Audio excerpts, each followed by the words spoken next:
I'm John Bommarito. It's Acoustic Alternatives from Grove Studios in Ypsilanti, a performance space, a recording space, a practice space. It's get out of the garage and get into the studio is their motto. It's a place in Ypsilanti that if you have a band and you want to not annoy your neighbors, this is a great place to move away from that and just to put yourself in a district that no one will go, hey, that's too loud. It's a great little spot that I've been using for about a year and a half, almost 2 years now for the podcast. And the podcast has been put in place just like my radio show used to be, to allow me to have a space to expose music I think is worth hearing. And people that maybe aren't getting the attention they deserve sometimes, people like Glenn Phillips, who was here not long ago, maybe he doesn't need my help, but certain acts that I believe in, that I want to give a larger voice to, are in our musical community, whether they're Michigan artists or not. Definitely this is the reason I do it, is to make sure that I can find a spot to do what I used to do on the radio, and I've been chasing this one down for almost a year now. Julianne Ankley from Port Huron is here. Hello, Julianne. Hey, John. Thanks for having me in. This is a great space. It's really cool. It is pretty cool. I showed you the rooms in the other spaces in case you've got a show in the Ann Arbor, Ypsi area that you got to, I got to get my band together for a couple hours of practice. This for sure. Good spot for that to happen. So, thanks for making the time. I know we've been chasing this down just because schedules haven't really worked out. I was trying to make it not inconvenient for you. Like, you're going to be in the area at some point. I mean, you play shows around here all the time. And this time it was, pretty soon you have a show in Livonia at the Trinity House, February 3rd, and you've got an appointment in the area. So let's line it up with that. So here we are. Perfect. So we're going to talk about your career from beginning to end. Not that it's over, but you're going to play some songs, and I think we'll jump into a song right away, if you don't mind. Sure. Something old, something new. I think I'll start with the first track off the new album. Is called There's Still Time. It's just kind of a fun way, because my career is not done yet. No, man. This...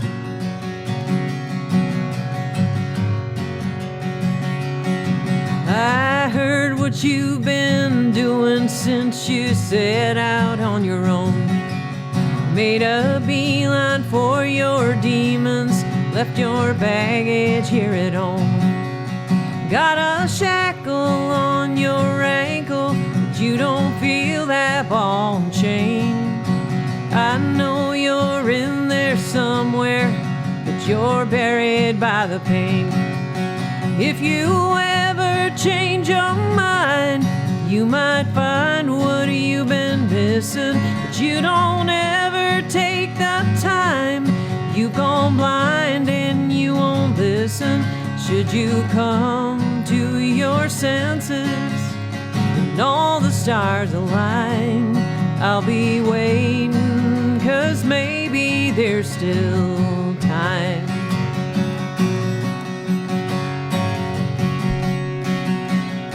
I recall the person that you were before your fall.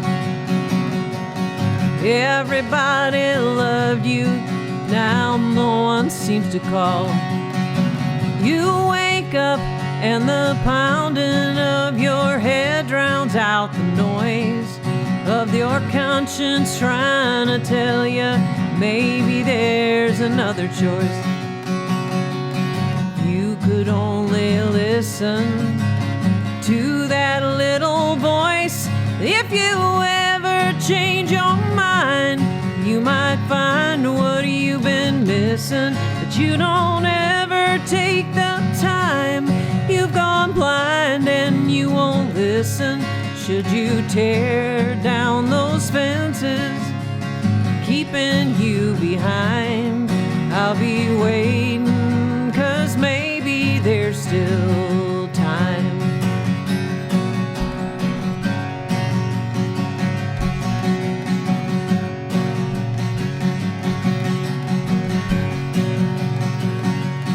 If you ever change your mind, you might find what you've been missing, but you don't ever take the time. You've gone blind and you won't listen. Should you come to your senses and all the stars align, I'll be waiting, 'cause maybe there's still time. I'll be waiting, 'cause maybe there's still time.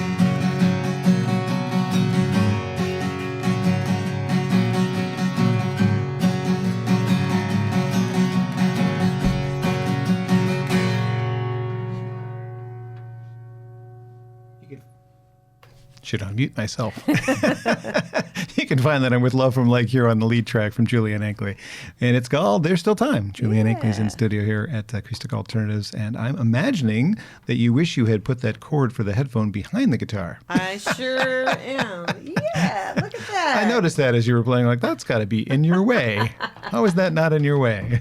Perfect. Now we're good to go. There we go. We got all set up and we're ready to go. So let's back up a bit. I don't know how old you are, but I think you and I are about the same age. We grew up at the same time. I can just kind of tell because we have very similar everything. We're timeless. We're timeless. So had you and I met in elementary school and we were friends, I bet we would have been friends. What would I have seen? What kind of stuff would we have done together? Well, I sang everywhere I went all of the time. Really? That was like annoying to my brothers, especially if they were watching TV. But I sang all the time. I grew up on a cattle farm in the thumb of Michigan, and I showed horses. I spent most of my time in the horse pen. I absolutely was just crazy over horses from the time I was very little. And it was just a really cool country life. It was really awesome. Did you have hobbies besides horses and music? Was there like... I loved art. I drew all the time, did art. It was just the horses took all the time. I was just out with them all the time. In fact, I remember there was a couple different times. This would have been back before there was Dish Network or any of those types of things in the area. And I used to climb down the television antenna tower, which was right outside my bedroom window at night, just to go hang out with my horses. Now, most girls would have done that to hang out with a boy. No, there were no boys in sight. We lived on a dirt road, and my cousins lived across the street, and they had 3 girls, so there was not a boy anywhere. Okay.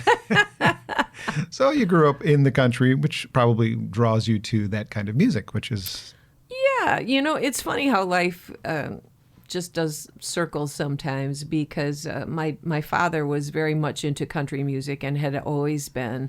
And my mother was into pop music. She had all the Beatles records and Motown and the Supremes and a lot more pop music. And I feel like my tastes sort of ended up being a blend of that. And then I had an older brother who was very much into rock. He was into things like rock, like Ozzy and Aerosmith and a million other rock bands. So plus growing up, less than an hour from Detroit, we would listen to all the Detroit radio stations. So yeah, I think there's been a lot of influences in my music, and I think that's why I like so many different types of music, because I was used to hearing it all when I was growing up.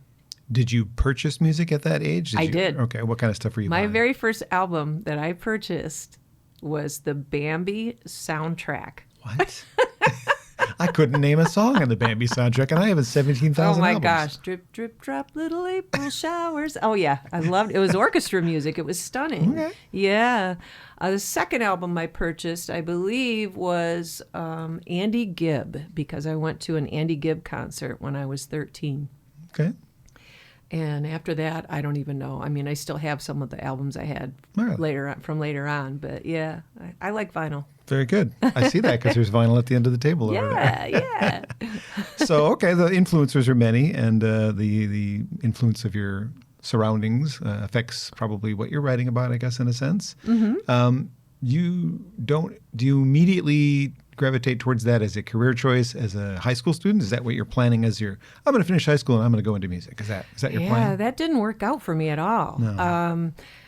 Funny thing is, as much as I sang everywhere I went, I was not comfortable singing in front of people. I was very uncomfortable being the focus of attention in that kind of situation. Okay.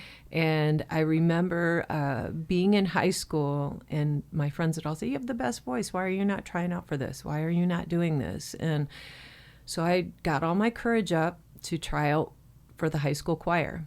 And I interviewed and I sang "Twinkle, Twinkle, Little Star." And I did not make it into the choir. And he said, "I don't think you have the kind of voice it takes to be in the choir." And I was crushed. And I didn't understand that what he may have been, I'm trying to be nice, what he may have been trying to tell me is that I have more of a performing type voice that doesn't lend itself necessarily to choir. I don't think he was right, but it made me think that I wasn't good enough to sing for a very long time. And it didn't help the fact that I didn't like getting in front of people anyway. So that didn't take hold until much later. I was in my 30s when I decided to try anything vocally. I was probably closer to 40, actually. And I tried out for a local radio station vocal contest, and I won. And then I tried out for another vocal contest on the state level. Took me all the way to the state fair. And I came in second behind a man who used to tour with Prince. But That's not fair. well, but what that did was the second place prize package was pretty great. It was a recording session, and it was a photo shoot, and it was a trip to Toronto to see The Lion King. So I took those first two things and made a demo and shopped it out to some bands, and that's when it started. So, yeah. I'm glad. That voice is amazing. Oh, thank you. I love your voice. There's no question about that. Is the thing that draws me to your music. Well, thank you. I don't want to make you self-conscious, but when you were singing the first song, I noticed that your eyes were fairly tightly closed. Is that some of the, I would think that confidence thing you just talked about is behind you now. But yeah. That almost lends me to think that maybe you're not there yet. Oh, yeah. No, I think that's just something that I do because I like to get inside of the song. Okay. Once I'm in there, I can feel everything resonate within me, and I just naturally just close my eyes a lot of the times when I sing now. Other people do. You're not the only person I've seen do it, but I just wondered if it was does she just not want to look at me? I thought I was looking at this today. Plus, I'm easily distracted. I'd be, oh, look, there's a light over there. And Squirrel. Then I forget my lyrics. And, We don't want that. No. So you didn't really start performing as a performer until, according to something I found in your backstory, after being a single mom. Yes. You found yourself in that position and finally started doing what you were meant to be doing, in my opinion. Yes, I was a single mom when I started to sing. And I was worried at first about how this would affect my family time-wise. But what I found was my children were all very, very supportive of me doing something like this. And my parents especially, it was solely my parents and almost always my dad who would come and babysit the kids on Tuesday nights when I would drive all the way to Livonia for rehearsal. And they were very, very, and still continue to be extremely supportive of what I do, which makes it doable. If you've got family support, that's a pretty wonderful thing.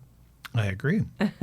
Well, now, not only do you have family support, you have a Wikipedia page. That's kind of a big deal. Not a lot of people I talk to from what we would call our local music scene have their own Wikipedia page. Those are hard to do. They are. I tried to do one for somebody and they wouldn't let me. They canceled it. No, I have a wonderful friend named Jennifer Sherman who helps me. Well, she practically does run the whole Facebook music page for me. Mm-hmm. I see everything and I comment on everything that so I know what's going on. But if it wasn't for her doing that, I would be a little bit more behind the eight ball. She was the one that helped me get that Wikipedia page together. So, yeah, it's pretty cool. It's pretty fun, to say I have a Wikipedia page. You do. It's like being in the encyclopedia, but digitally. Yeah, I'm not in there. I don't want to be. So I know I've told you this, but the audience may or may not know this and may not care, but I'll just mention it anyway. Musically speaking, country isn't my thing, but this is a thing of beauty. Oh, this is a great album. This is there's at least 4 radio singles on that should have been on the radio all the time. That's my heart pounding. Do you hear that? No, and I've been music industry guy since 1985 in some way, shape, or form. So I hope that carries some weight. But this has turned me into maybe I do like country music. Yeah. I think it's really, it's a shame the rep that country music has gotten, and I can pinpoint several reasons why I think that has happened. But there's so much fantastic country music out there that no one sees unless you go deep looking for it. And I have some great co-writers on that album. The song I just played was a co-write with Caleb Mullooly from the Gasoline Gypsies. Mm-hmm. I have Mike Deacle on there, who I wrote Gospel Truth with, who wrote for Kenny Rogers, Brantley Gilbert, and many others. Dave Gibson had 6 number ones. We've got a song on there. And also a woman who's been on your show with me before, Michelle Chenard, is on there too. Yeah. And then another friend who I met down in 2008, standing in the rental car line at the airport, named John D'Agostino, who was to go on and form his publishing company in Nashville, Demolition Music, and we've written some songs on there too. So I feel fortunate. So when you say that, it tells me that all I did was I took the 12 best songs in my catalog and I said, I'm going to put them all on one album and see what happens. And I feel really good about that project. You should. It is a stunning piece of work. And I think, again, there's plenty of reasons for, if country radio could be more like this and less about trucks and drinking and whatever else that I'm hearing. I mean, I don't really listen to the current country radio because I just don't like what I'm hearing. The subject matters aren't really what I'm interested in. This is relationships. This is people. This is life. You know. Yeah. I don't live that life that I'm hearing in the other country songs, and this I can relate to. And I think that's the most important thing that writers, when they reach that, it's just resonates so much more with the listeners. If they write something that they can feel or relate to, it resonates. You know, you can hear it in the song. There's a different feel when the singer sings it, if they feel what they're doing. Mm-hmm. And that was what I was gearing toward, and I feel like we got there. You got there. And also, when I hear them in this form, not with the full band, they're stripped down and they could be a country song, they could not be a country song, right? It's just a song in this form. Without the band, it's just a song. Yeah. Vocally, I've been kind of racking my brain since I first really got into this album to go, if I had to say to somebody, if you like X, you will like Julianne's album. And it just came to me this week that maybe it's Jennifer Nettles. Oh, I love her. That is, I think, the closest thing I can. If you're a fan of Jennifer, that's sort of country in its own way and not country at the same time, right? Yeah. So that, I think, there's the fine line that you dance with. Well, thank you. You could be there. And she has a solo album. She works with one of your favorite people on, Brandi Carlile, sings on that record. So. I just love her. She's something else. No doubt about it. Not only is she a great singer, she's a great person. And I see her really, really honoring women of previous fame in music, whether it's country or folk or whatever. I mean, she's holding them up high and saying, hey, you guys, don't forget about these fantastic people. And that's awesome to me. For sure. Julianne Ankley is my guest today on Acoustic Alternatives from Grove Studios. She's got a show coming up in the very near future. If you're watching this when this debuts or listening to it online, February 3rd at Trinity House. A couple of other dates happening nearby. Sylvan Lake, Michigan, February 16th. You know what venue that is off the top of your head? It's called The Grill in Sylvan Lake, yeah. And then she'll be venturing out of the state for some shows. Memphis, Tennessee, February 24th, and somewhere in North Carolina, March 11th. Yeah. So all over the place. How about another song? Sure. I wrote this during COVID with a fella, Mike Deacle is his name. He's from Georgia area, I believe. And Mike is just a wonderful writer. And when we were all home with COVID, we couldn't get out and co-write with people in person. So I contacted him and I said, hey, Mike, what do you think about, writing? And he said, well, I can't travel right now. And I said, no, we could do FaceTime. And he said, I don't know how to do that. And I said, it's simple. You just ask any grandkid that you know, and they'll show you how to do it.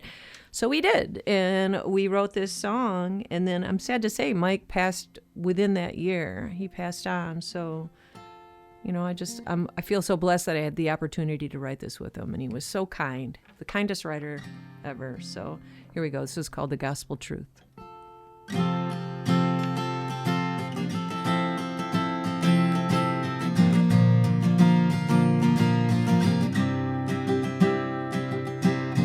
I'm hearing rumors from barstool philosophers, church pew gossipers too.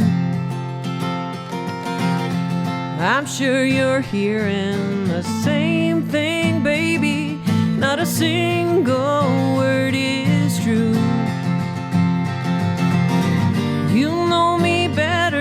than that. They're just making up trash. I'm crazy about you, baby. You came along to save me. You are my one and only, nothing but you. You've given me the life that everyone dreams of. My world is heaven with you. And that's the gospel truth.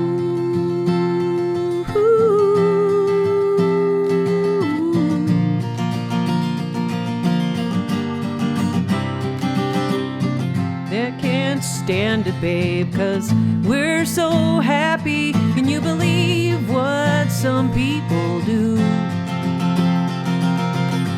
I don't give a damn what they say about us. All that matters is me and you. I got my heart on my sleeve. So glad you happened to me. Baby, you came along to save me. You are my one and only, nothing but you. You've given me the life that everyone dreams of. My world is heaven with you. Oh, and that's the gospel truth.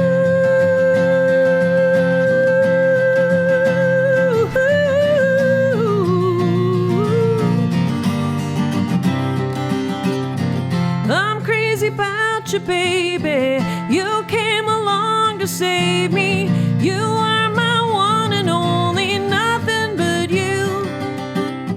You've given me the life that everyone dreams of. My world is heaven with you. Oh, and that's the gospel truth.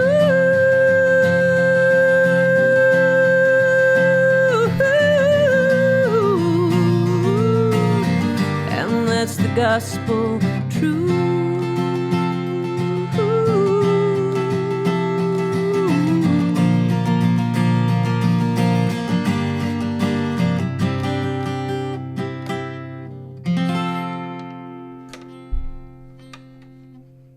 That is a hit. I mean, that song belongs on the radio. It really does. Such a great song. Your lips to God's ears.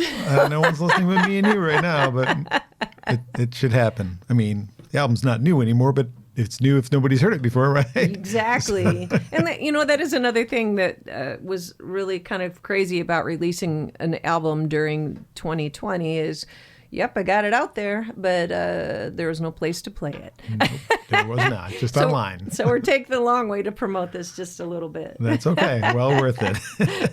My guest today is Julianne Ankley. Drove in from Port Huron area where she lives and works. You have a day job too, somehow or another. That's still necessary, even though you've got all of the tools, all the talent, I think, to do this full time. Well, thank you. I was kind of examining you already talked about a few of your accolades, things that have happened, but like recent guest Jill Jack, who you've actually written into one of your songs, I believe, because it sure seems like you're writing about Jill when she's yeah. who has about 50 Detroit Music Awards. You've got 14-ish, is that about right? Mm-hmm. Which is not too shabby considering you don't actually live in the Detroit area. Well, no, but they have a big swath of circle that they claim. They do. It seems a little. I mean, that's mostly where I do perform, though. I know. It just seems a little weird. Did I see when I was kind of browsing for that, Lyle Lovett announced your award for 2021? He did. That was incredible. Couldn't believe it. You didn't know that was coming? No. I was sitting at home eating popcorn watching it, and I'm like, what? Lyle Lovett? That was cool. That is pretty cool. I also didn't know, I mean, you mentioned it briefly as well, that for some reason I didn't know you painted. Yes. In fact, one of the covers of one of my albums is an actual painting that I've painted. Let's take the CD off of it and throw it to the camera. Oops, my hand's in the way. So, that's Vivid. That is a painting that I did. It's a fun story because I knew what I wanted to name the album. We came up with that, me and my daughter Rachel. And as soon as we came up with a name, I'm like, oh, I know what I want the cover to be, that painting. But I'd sold that painting a long time before. And so I asked for it back for a little while so that I could take some photos of it. And It's my painting. Yeah. So she gladly let me do that. And then this woman had several homes, and this was in one of the homes. And when she decided to sell one of those homes, she sent the painting back to me and said, it belongs with you. And she gave it back to me. Oh, Yeah, so it's hanging on my wall, and it's never leaving again. that's great. Now, obviously, you were doing that a little bit as a kid, but you're not selling those. When did you start doing it to actually like be part of the things you create and sell? That was probably the beginning, right around 2000. I started just doing it, and that was before I was actually into singing. That I resurrected my painting skills and started doing it and selling just things on the side here and there, just when people would ask. But it was about, I'm going to say maybe 2017, somewhere around in there, that I decided, okay, I'm going to make this a business, and I'm actually going to do that. My daughter helped me create a website, and then I got more active by putting it on Instagram and those types of things, and that's when it really started to gather attention. And then during 2020, when we were home, on our rogue year where we all sat home, I thought about, okay, every artist, as far as musician artist that is home right now, is just waiting for that gate to open. So when that gate opens, we are all going to be competing for the same gigs, hardcore, more so than ever. Yep. And I thought about how can I make what I do different than what everybody else is doing? What kind of plan do I have in place? And I decided to do this tour out of state. I went down to North Carolina, where I'd been doing a show once a year with a great bunch of people. So I did a little art music tour together, where I would go and set up all of my artwork around a room and then put on a concert in the middle of that. And it was successful. I had a great guitar player by the name of Buddy Spear who did those shows with me, and it was very successful. So I'm definitely going to do that again. Here, perhaps. Yes, actually. I did it one time at the Huron Valley Council for the Arts. There's the art gallery there, and I've done shows in there with my art around me. But I'm doing a big one, actually not till January 24, at the Pix Theater in Lapeer, Michigan. They have hired us to do a concert in their theater, and there's an art gallery attached next door, and they want 50 of my pieces in there. Wow. So it'll be a big gallery show combined concert for me. So I'm glad I asked about that. Yeah, that's really cool. thanks. Some of the work was beautiful, not some of Thank it. It was you. all beautiful. Like I was drawn to the landscapes, I guess is probably the Okay. better way to say that. Thank you. Are there ones that people see the pictures of like I do and say, oh, I want to buy that one. Too bad it's sold. Yes. Also, I find that the best way that I found to sell my paintings is just literally post them on Instagram and Facebook. And then if people like something or some particular piece resonates with them, I feel like they look at it for a while. They just decide. And I think that's true with all artwork. I had a man drive all the way from Indiana to come pick up a painting before. Wow. And I've got pieces in South Africa, Alaska, the East Coast. They're starting to get everywhere. Well, I have a suggestion for a merch item for you. Please. If you have popular paintings that people say, man, I wish I could have bought that one, turn them into puzzles. And sell the puzzles. That's cool. Because you I've can do done that. note cards, but not puzzles. You can do puzzles, and they're, like $40 to produce. Sell the puzzle for, I don't know, whatever. Really? Okay. You can order as many as you want. They might even give you a bulk rate discount because they've been asking about that for another project for something else. And I thought about that when I was looking at your artwork. Like, her paintings would be really nice on these puzzles. I like that idea. Could be something else you sell at your merch table. So there you go. Perfect. Pat myself on the back. Perfect. Thank you. All right. So you've been releasing music since about 2009. You got an EP in that pile there in front of Yes. you. 2011 as well, full-length album. How were those received initially as a new artist that, most of the time new artists don't get that much attention? Very well. When I left my previous band, I didn't know what that was going to be like. It was 6 people all doing things together. And at this point, it became up to me to sort of take charge of everything and do that. I recorded that first EP at Roscoe's place with Nolan Mendenhall producing it, and it's just a 4-song EP, but that went on to be nominated for a Detroit Music Award, and they asked me to perform at the 2010 Detroit Music Awards, which I did, and backstage was Alto Reed was standing backstage, and I came off after doing the songs, and he said, "Who are you? Where have you been? Here's my card. Let's do some shows together." For those who don't know who Alto Reed is, played with Bob Seger's band for years before he passed away. Yeah. And so we did shows together. Wow. And he was so kind, such a wonderful guy. So it was very cool. That's really nice. Well, the newest album is your 4th, but it is the first one you produced, right? Yes. It's no offense to the previous producers. No? It also sounds the best. Oh, thank you. It has the most cohesive feel to it.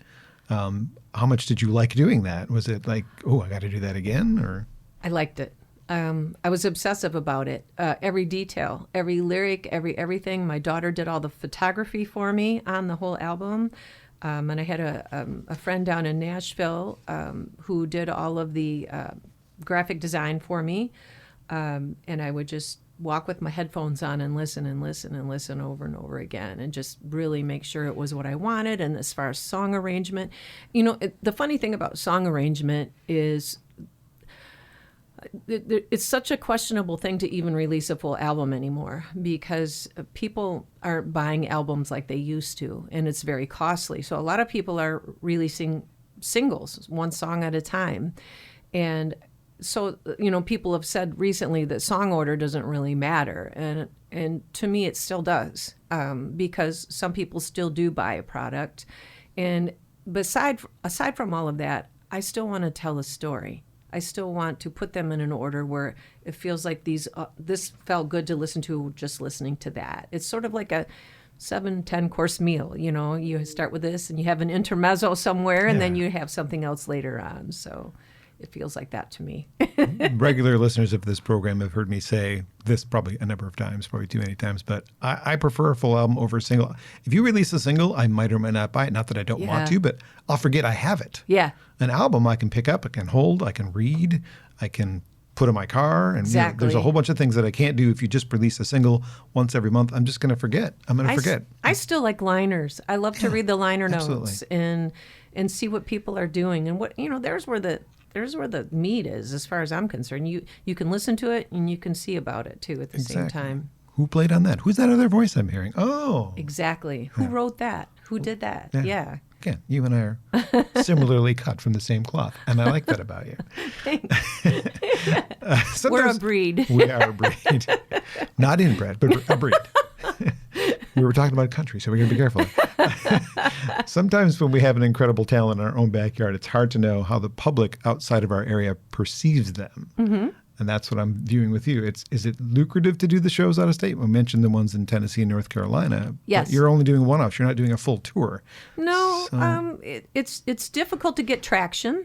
The response is always good once I get them there. But as I've said, my group of people who helps me isn't huge. No. So, I have to pretty much rely on the people that are at the venue or friends that live in that area to help get people out. But once they get there, they all really like what they do and they stay in touch. So it's always good to leave your place and see how does this sound to someone that has never heard it before? And the response is usually quite good.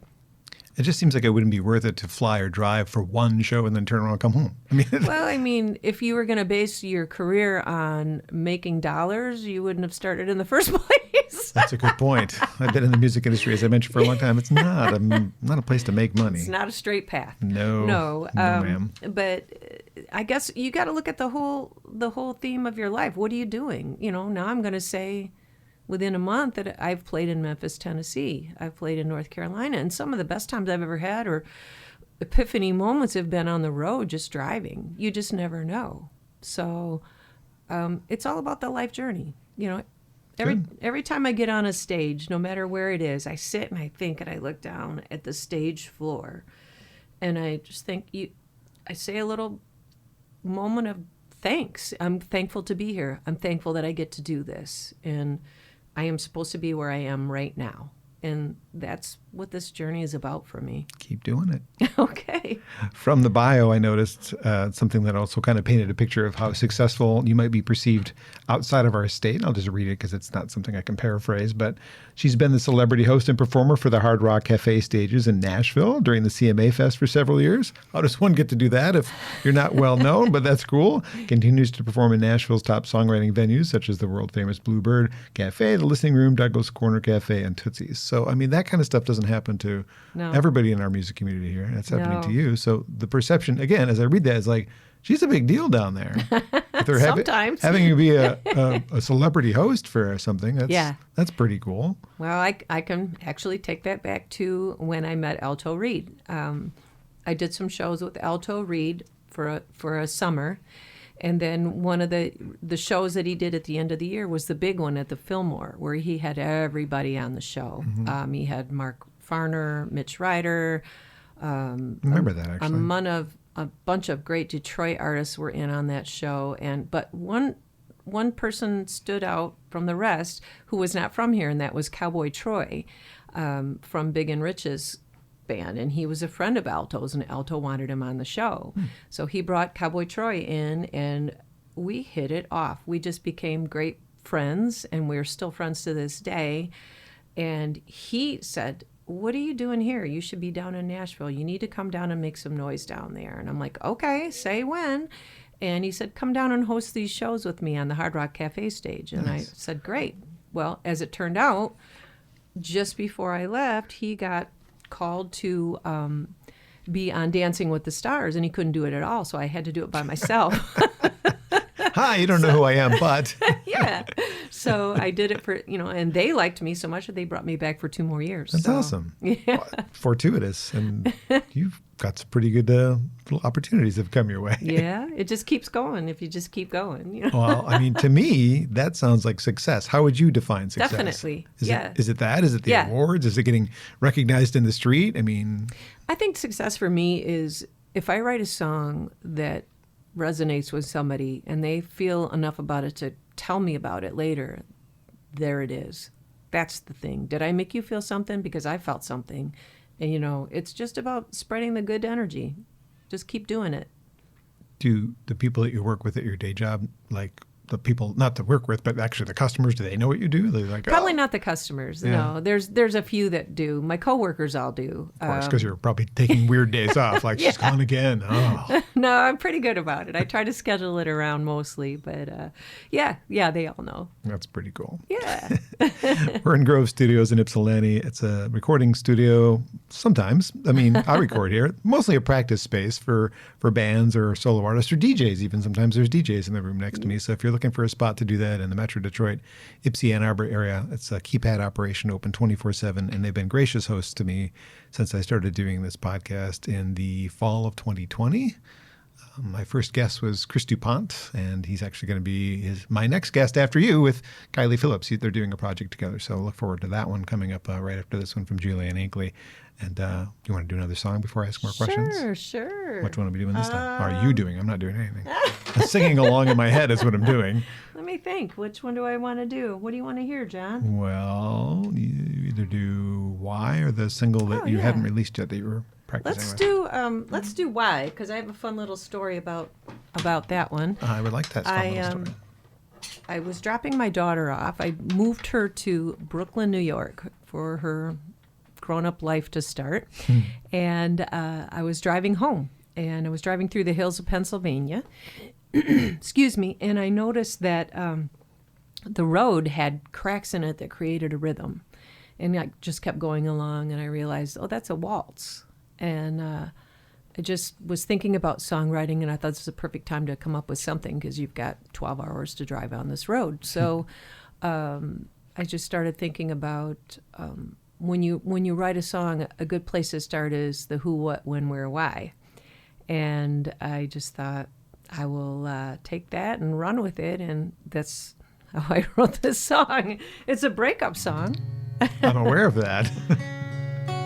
And yeah, it went right to the cracks of the road. And by the time I got home, I had it pretty much almost all written. So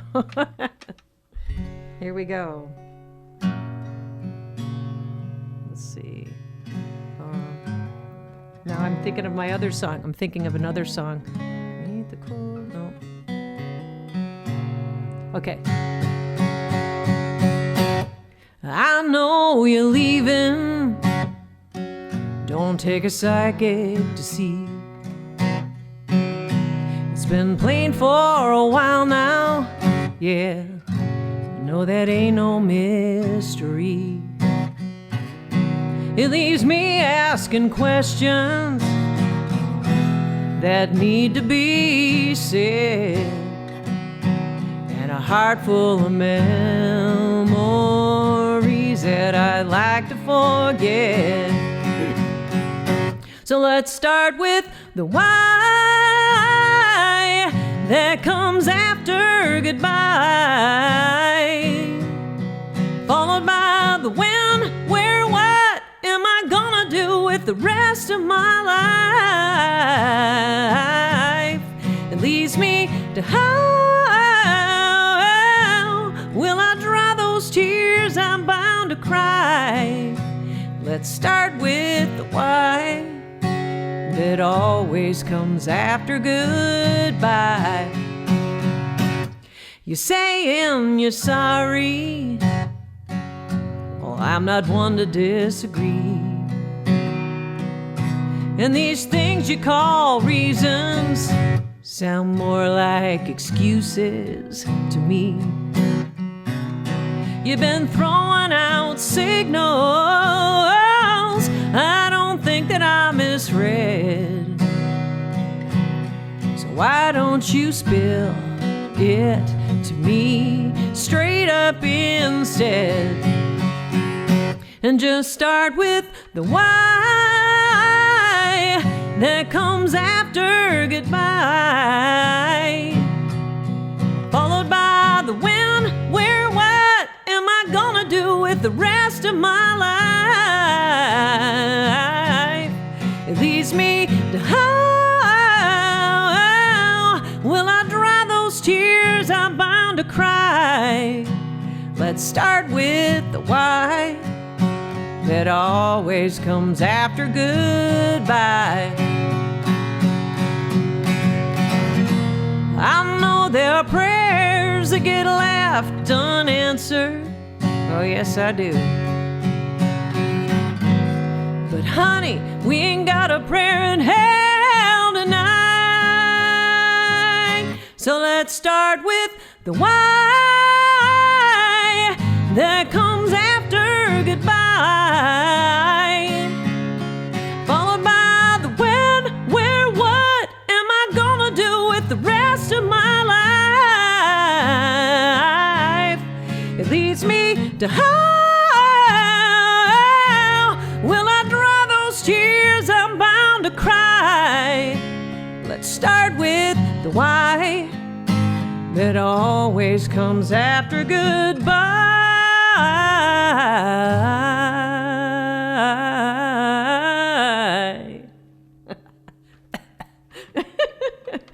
Just start with the why that always comes after goodbye. That is a great song. That is a song that should have been number one somewhere, somehow. I mean, I sing along to that when I'm thinking to myself, in 20 years, she's going to have a hard time singing this one because that's got some notes. We're going to have to drop that one in 20 years. No, don't do that. Or maybe we'll get somebody else to sing it. I like that idea a whole lot. I see that sometimes with the artists that can't hit those notes. They sing the main parts and then they have somebody help them with them. I've seen that. Yeah, it happens. Even James I'm taking Taylor did notes. that. Yeah. I saw James Taylor do that, actually. Did you? I did. Like, he's not hitting those notes anymore. Yeah, you know, I really, in my mind, when I was writing that, I thought, gosh, I want Kelly Clarkson to sing that one. And just, can you imagine what she would do with that? Yeah, I can, actually. Yeah. Well, I've heard this story about the rhythm before, but maybe on purpose you don't talk about the breakup part of that song. Is that? Oh. Is that not on anything that is recorded? Recorded. Okay. Well, then never mind. But I did notice that on that just back to back, you just did a beautiful love song and then a breakup song. So, that's the roller coaster of life. And it's easy. I imagine those are the easier things to write a song about. Yeah. Relationships, I don't know. They just really tend to resonate with me vocally and musically. I feel like maybe when you, I'm not going to bring any age things out there, but when you've lived around this earth for a little while, you have a few experiences with relationships. Yeah, you do. Yeah, we all do. Well, the song on the album that I've heard you tell the story, we're not going to probably have time for it today because I'm going to have you do a new one. The Ghost of the Fort Gratiot Lighthouse is a really cool story, and it's an example of a song on the album that is not a relationship song. And I wonder, it is a lot easier to write the relationship songs. It's much harder to write something like Imagine or What's Going On, and a little less interesting to write something like the Cupid Shuffle or Mambo No. 5, which people want to dance to because there's nothing to those songs lyrically. Right. But the comfort zone of relationships, like if you think about the more successful albums in the last decade, Adele's 21 was all a breakup album. Taylor Swift's albums are all, relationship albums. So for sure, it may be like Imagine What's Going On might be great songs and harder to write, but people relate to why and gospel truth. So it's true. Fort Gratiot Light is one. Hallelujah of My Own is another. For sure, yeah. That I wrote with Michelle Chenard. But Fort Gratiot Light, I love that. I wrote that in like 2008 up at a John Lamb songwriter retreat in Harbor Springs. And I remember thinking, wow, the people really responded well to this. And I played it out at my shows for a while, but I had never recorded it until this most recent album. And partly that was because John invited me back to be an instructor again. And when I was doing the Saturday night show that he puts on up there, which I highly recommend you should go to, John. That's so cool. He said, I'm surprised you didn't do the Fort Gratiot Light. And I said, oh my gosh, I forgot about that song, and that started it all over again. And I thought, I need to resurrect that and put that on this album. And I did. It's a cool story. People can hear that story if they show up at the Trinity House. I bet you'll play it with the band. Yes. Full band show, Trinity House, February 3rd. We will. Can't forget that. No, thank you. You're welcome. Partially while you're here. Not only that, because I've been trying to chase you down for a year, but we had a reason this time. Yes. So we've talked a bit about you co-writing with some Nashville songwriters. Yes. Have any of them been recorded by other people that have been released?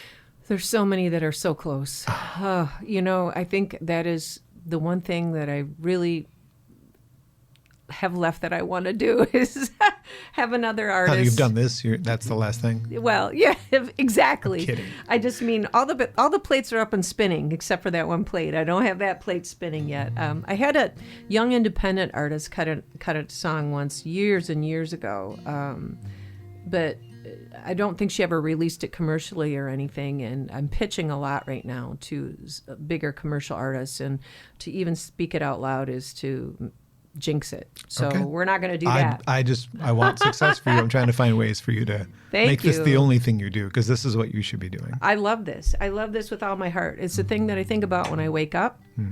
It's the thing I think about when I go to bed. It's like, what can I do? How can I move this ahead? How can I keep going? What should I do? And there's a million different aspects that you have to do every single day as a musical performer or a songwriter to keep everything going. And it's phenomenal how many things you have to do. It's crazy. Can't just be good at the songwriting. No.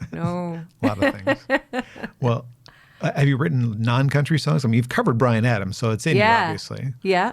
I have written non-country. There's one song, I can't even play it right now because I need a bass player to play it with me. But yes, it's very blues, very rock. I have a couple different people that I would love to hear do it, and I just need to get around to pitching it to them. So good luck. Thanks. I was surprised to stumble into the Bryan Adams song on one of your records. To me, he and Jim Valance were great songwriters back in their heyday. There was like 4 albums that were like just about everything was brilliant. Yeah. Lennon and McCartney, brilliant. And no one really recognizes that. Well, if you want to look at things that are unrelated to Bryan Adams' singing career, have you ever listened to the soundtrack from Spirit, the Stallion of Cimarron? Yeah. Unbelievable.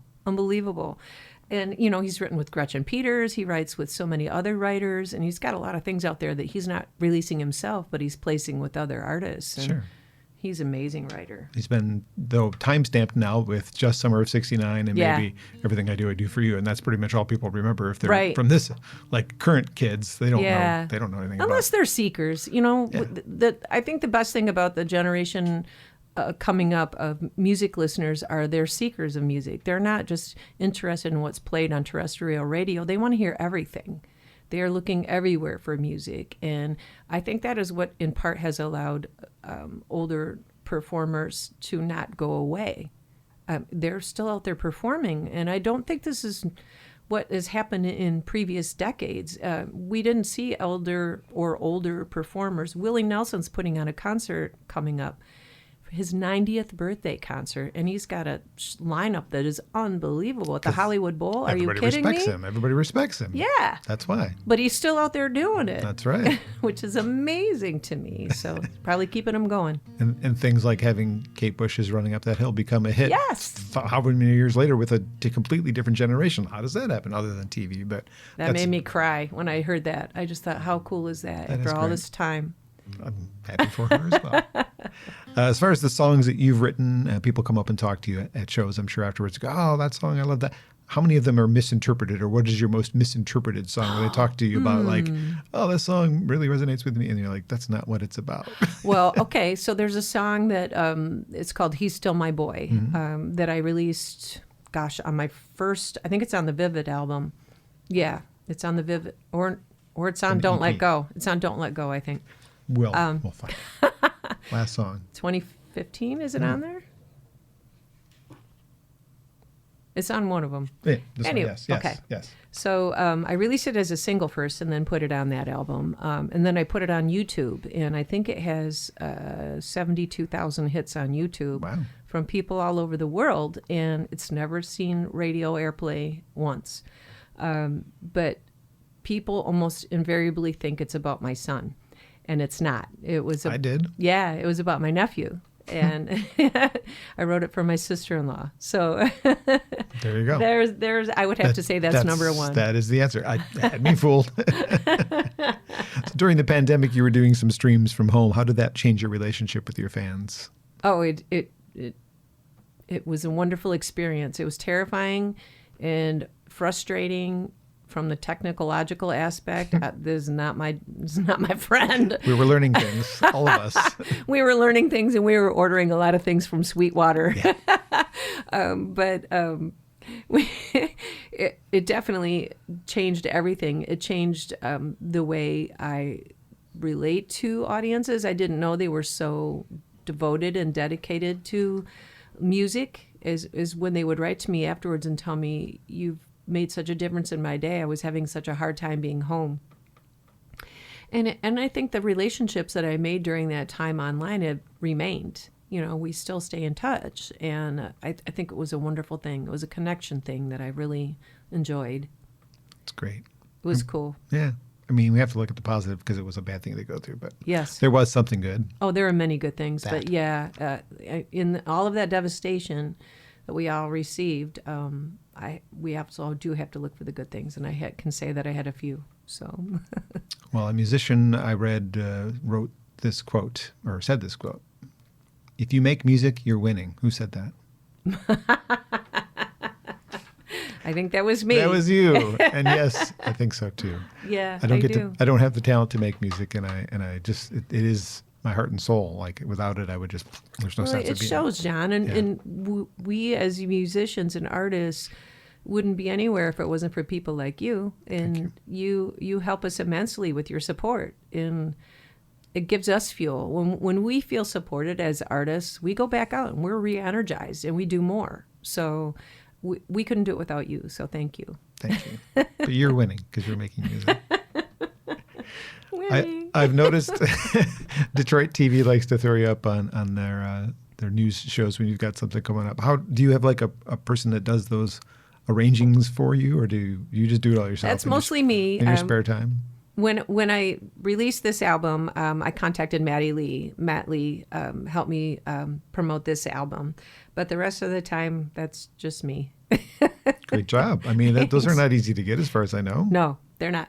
Nope, they're not. That says a lot about what people are looking at you and going, She's good enough, right? So Well, thank you. Thank you. on stage, do you ever feel like you've said something you wish you hadn't said? I mean, we've been pretty careful to not talk about the, breakup song, what's about, just certain things. You're dancing around things, which is fine. But do you ever say things you might regret later? I don't know if I've said things that I regret. Sometimes I feel like my approach could have been a little better. Sometimes you get tired and you get to the end and you just like, I could have said that a little better. But yeah, I think about, I don't know if everybody else does this too or not, but when I'm driving home from a gig, I'm replaying everything back in my head. How did that go? How did that go? Was there a note in that one? Was there, did you forget that? Was that good? Did you remember to say everything? Do you have everything still in the car? Did you take your merchandise home with you? Did you pick up the check? Yeah, all the important things. Yeah. I also noticed as I was researching that you've been known to sing national anthems, or used to do that quite frequently. Where's your favorite place to sing the national anthem? Oh, my gosh. Well, I love doing it for Comerica Park, for the Detroit Tigers. Please let me know next time you're doing that. I will. I think I've done it 12 times now for them. Usually like once a year I'll do it. And this past year was the first year I wasn't able to schedule something with them. I've done it I did it for the Somerset Patriots this year over in New Jersey, which was a really cool stadium as well. I've done it for, I did it for 8 seasons for the Port Huron hockey teams that were up there. I did it at the Palace outside a Walk for Autism, which is a huge one, a humongous one that I did, and that was really fun. I've done it for Walk for Cancer. I've done it a lot. Lots of places, but Comerica Park wins. Oh, Comerica Park. I got to tell you, one of my previous guests and somebody I've been supporting since I stumbled into her that way, watching her sing the national anthem, didn't know who she was, looked at the screen and I'm like, I got to write that name down and look her up when I get home. And I did. And I didn't even realize she was still in high school at the time. Wow. Alison Albrecht. Do you know? Yeah. She's wonderful. What a great... I've done a show with her. In fact, I did a show with her and Chris DuPont at 20 Front Street. There we go. With Alex Shire. There we go. You were there, were you not? I was there. Yeah. So it can happen. People can discover you there too. Yes. Keep doing it. So new music, what's coming up? So I don't have it. I don't have any plans at this moment to release a new album. I need to find the funding bunny, the magic funding bunny for that. There's one of those?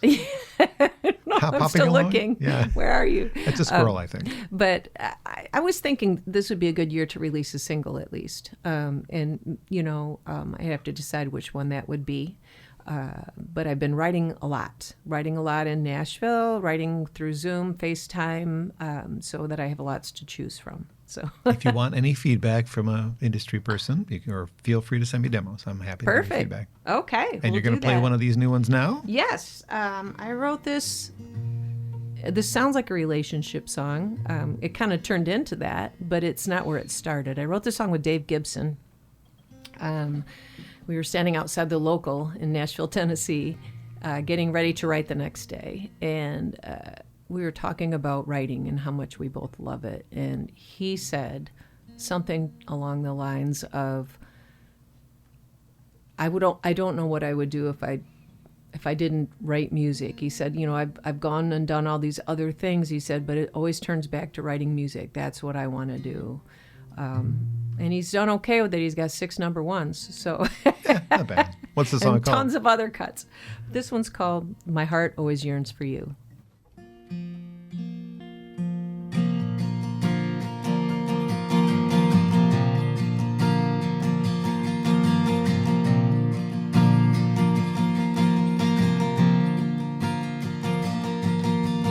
Made a lot of hard luck turns, seen a lot of bridges burn, but baby, one thing I have learned, it's true.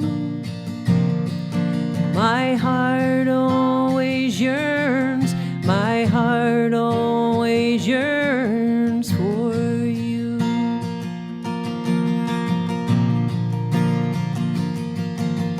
I've been down some lonely roads, gave my heart and lost my soul, looking for love with someone new.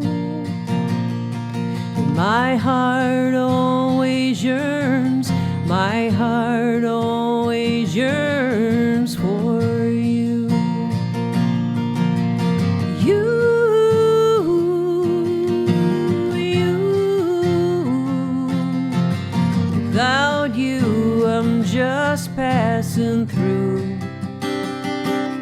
but my heart always yearns. My heart always yearns for you.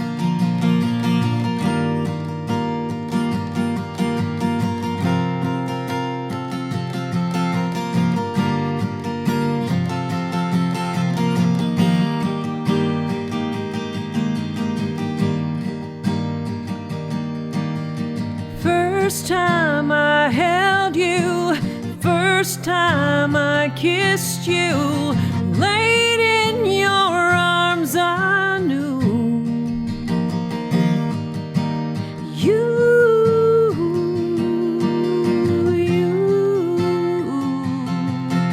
Without you I'm just passing through.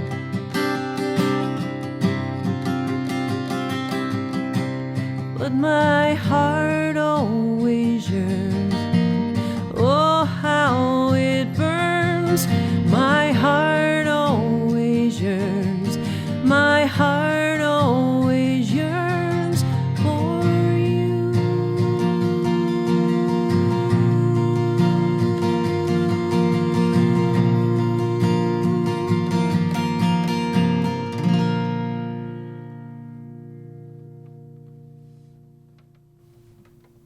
I felt something.